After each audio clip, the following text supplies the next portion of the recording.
이 시간 재림에 관해서 함께 말씀 나누겠습니다.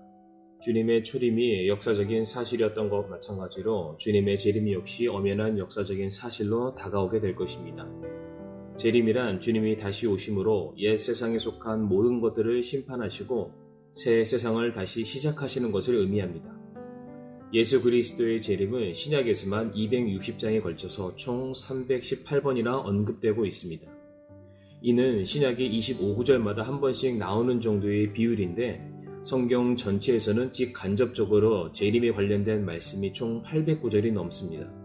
이는 우리가 재림에 대해서 얼마나 더 잘 알아야 하며 그것이 중요한 내용인지를 우리에게 말해주는 것입니다. 만약 주님의 재림이 없다면 성도의 몸의 부활은 있을 수 없게 될 것입니다. 또한 영광스러운 왕국이 도래하는 일 역시 영원한 소망으로만 남게 될 것입니다. 그리고 주님께서 다시 오시겠다 말씀하시면서 우리에게 주셨던 모든 약속들 역시 미완성으로 마무리가 되고 말 것입니다.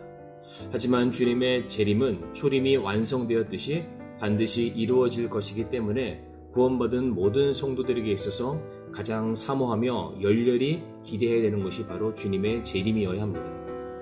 성경은 주님의 재림에 대해서 초림보다 훨씬 더 많은 부분을 할애하고 있으며 또한 구체적으로 언급을 하고 있습니다. 재림에 관련된 징조, 그때 있을 사건들에 대해서 성경은 자세하게 언급하고 있지만 단 한 가지 그 날과 시각에 대해서는 정확하게 기록되어 있지 않습니다. 마가복음 13장 32절에서 33절에 그러나 그 날과 그 시각은 결코 아무도 알지 못하나니 하늘에 있는 천사들도 알지 못하고 아들도 알지 못하며 아버지만 아시느니라.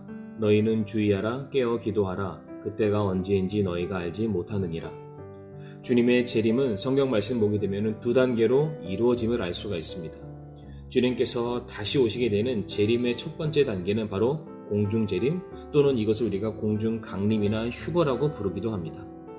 데살로니가전서 4장 16절에서 17절 말씀에 주께서 호령과 천사장의 음성과 하나님의 나팔소리와 함께 친히 하늘로부터 내려오시리니 그리스도 안에서 죽은 자들이 먼저 일어나고 그 뒤에 살아서 남아있는 우리가 그들과 함께 구름들 속으로 채어 올라가 공중에서 주를 만나리라. 그리하여 우리가 항상 주와 함께 있으리라. 이 말씀에서 주님께서 다시 오심에 대한 그 위치와 장소를 공중 구름들 속이라고 말하고 있습니다. 그리고 주님의 공중 재림을 하실 그때에는 한마디로 표현하게 되면 성경은 그때가 도둑과 같다라고 말하고 있습니다. 데살로니가전서 5장 2절에 주의 날이 밤에 도둑같이 이르는 줄을 너희 자신이 완전히 아느니라 라고 되어 있습니다. 왜 주님의 다시 오심을 왜 도둑과 같다라고 표현을 했을까 한번 생각을 해보게 되었습니다. 도둑은 무엇인가를 훔치려는 목적을 가지고 오게 됩니다.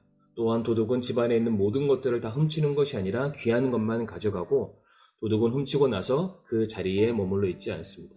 바로 주님의 공중 재림이 공중 강림이 이와 같다는 것입니다. 이 세상에서 주님께서는 자신의 성도들, 사랑하는 백성들만 데려가시고 이제 이 땅에는 수많은 죄인들만 남겨지게 되는 그때를 의미하게 되는 것입니다. 그리고 이 사건은 단회적이며 순식간에 일어나게 됩니다. 사도 바울은 마지막 나팔 소리에 눈 깜짝할 사이에 이 모든 일들이 일어나게 될 것이라고 말해주고 있습니다.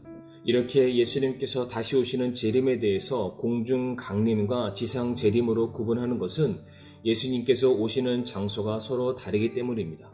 공중 강림은 말 그대로 공중에서 구름 위에서 일어나는 사건이라면 지상 재림은 실제로 예수님께서 이 땅에 내려오시는 사건을 말하는 것입니다.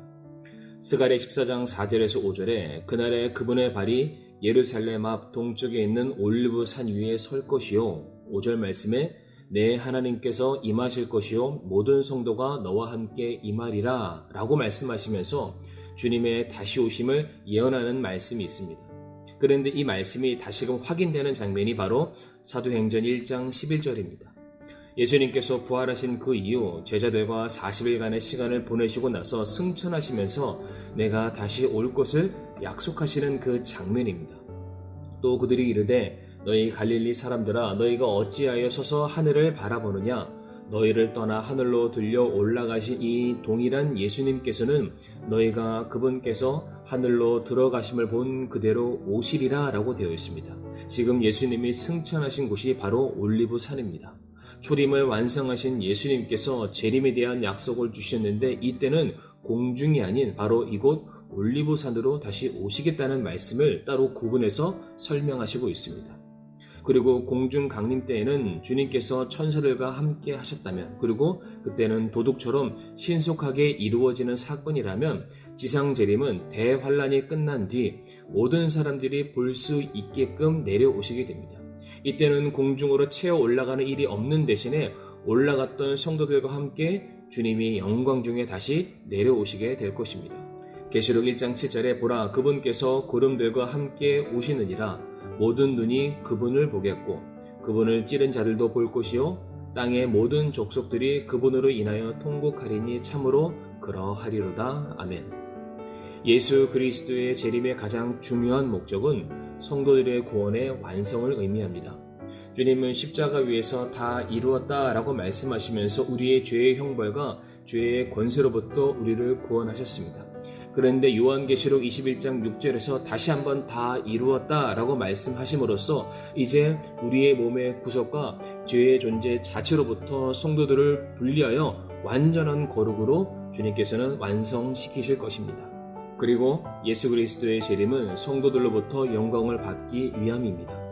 이사야 40장 5절에 주의 영광이 나타나고 모든 육체가 함께 그것을 보리라. 주의 입이 그것을 말씀하셨느니라. 또한 예수 그리스도의 재림은 그분의 왕국을 건설하고 통치하기 위해서입니다. 주님은 재림하심으로써 만왕의 왕, 만주의 주로서 지상에서 바로 왕권을 통치하기 시작하실 것입니다. 저 하늘에서 하나님 뜻이 이루어진 것처럼 바로 이 땅에서도 완전히 주님의 뜻이 이루어질 그 날이 시작되기 위해서 반드시 주님의 재림이 있어야만 하는 것입니다.